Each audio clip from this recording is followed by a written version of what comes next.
Welcome back, everybody. So today we're going to talk about perception versus reality. We're going to see which one is more important and why it matters. This was brought on. It's going to be a video response to one of our viewers that posted a comment. So I'm going to go ahead and post that comment here so we can take a look at it, and then we'll break it down and we'll discuss it in more of a nuanced manner. So let's take a look.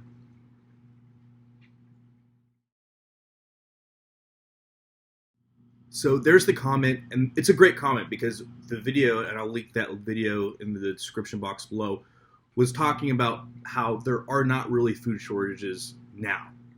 Do we see that in this video? Basically, I explain why, even though we see that there are bare shelves in certain places, it isn't an indicator that there's a massive global food shortage issue, right? There's lots of other things that go into play. So just the idea that, hey, oh, by the way, there's no bottled water in the grocery store, that must mean there's a water shortage, is also another ridiculous statement. No, there is a shortage of your convenience.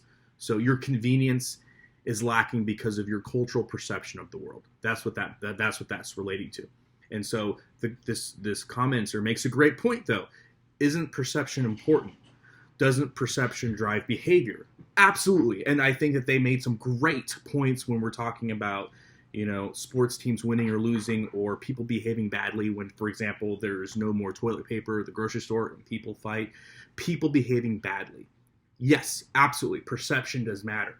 Now, the issue becomes, just because we know that there isn't a food shortage and there is a perceived food shortage by other people, doesn't that matter? The answer is absolutely. It absolutely matters. But with that being said, the reality is always going to be the most important. People are always going to behave badly. People have behaved badly since the dawn of time. So let's take some looks of people behaving badly as it relates to something that an everyday person would see, and then we'll talk about the bigger gist of why it's important and why it matters.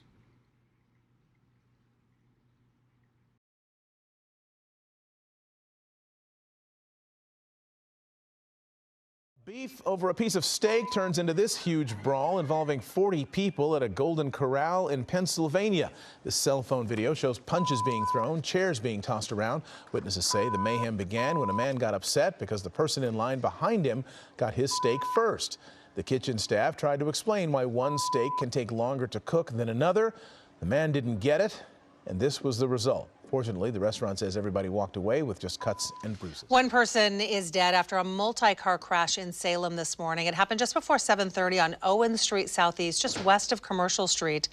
Police say a Ford F-150 truck failed to stop at a red light and then hit another car that was waiting at that light. That caused a chain reaction involving 6 other cars. The driver of the car that was hit by the truck died at the scene. Police say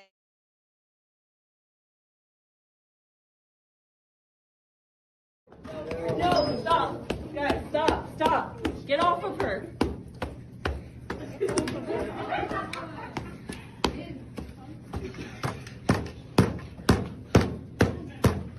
Help!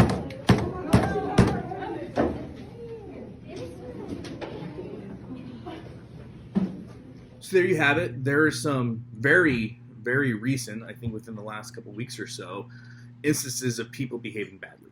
And I think it's important to note that people behaving badly is nothing new. And to answer the question just very straightforward, do people's perceptions of the reality around them matter? It does, because people's perceptions will dictate their behavior. There's no doubt about that. But that doesn't have to change the reality that we find ourselves in, right? So let me give you a great example. So let's say there was this perception. Let's say CNN, Fox, all the news agencies went on tonight and said, hey, there's going to be a massive food shortage. There's going to be no food at the grocery store. And they made it seem like it was a big deal. I know based upon the data that would be a false claim. But my reality and the reality that we find ourselves doesn't matter, right? The perception is going to dictate behavior. So what's going to happen? You're going to have a ton of people making a rush to the grocery store, a ton of people making a rush on the banks. You're going to see these things happen, right? So this is factually what we'll see. You know this, I know this, everybody at the news know this, all the preppers know this. That doesn't change the fact they're still going to try to capitalize off the fear porn, but regardless, we can expect to see a rush on infrastructure. So with that in mind, and knowing that's the reality, what am I going to do to mitigate risk? I know it's not true. I know it's fake. I know there's not really a shortage, but I also know that people's perceptions dictate their behaviors. So what am I going to do?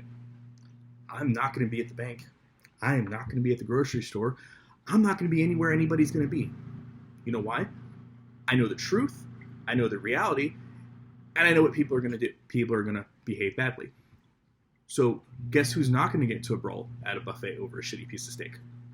Unapologetic prepper's not going to get in a brawl at a shitty buffet over a shitty piece of steak. Who's not going to get in a fight over toilet paper at the grocery store? Unapologetic prepper is not going to fight over toilet paper.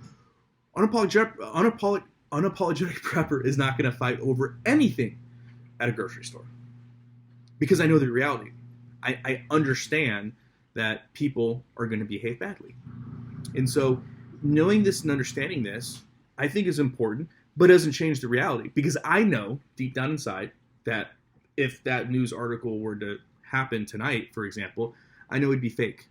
And I know things would go back to reality after people had a time to cool off and after people realized that it was just a big hoax, right?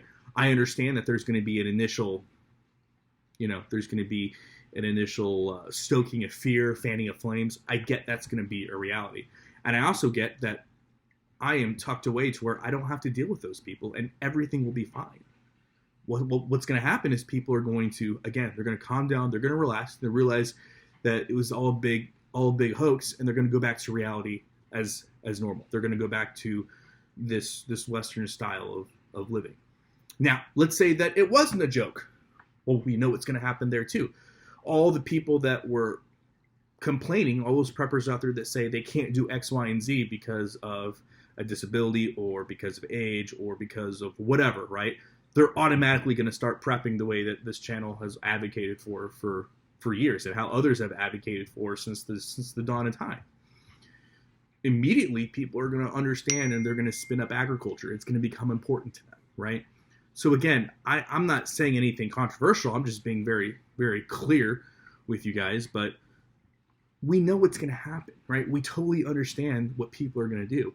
And so knowing that, you adjust accordingly. It's like a video I did. I'll link that in the description box below as well. I did a video talking about why I trust people, right? I trust people now and when shit hits the fan. There's a lot of preppers out there that don't trust people, right? They don't trust their neighbors, they don't trust the people in the world around them. I do, right? I trust people that are habitual users of methamphetamines.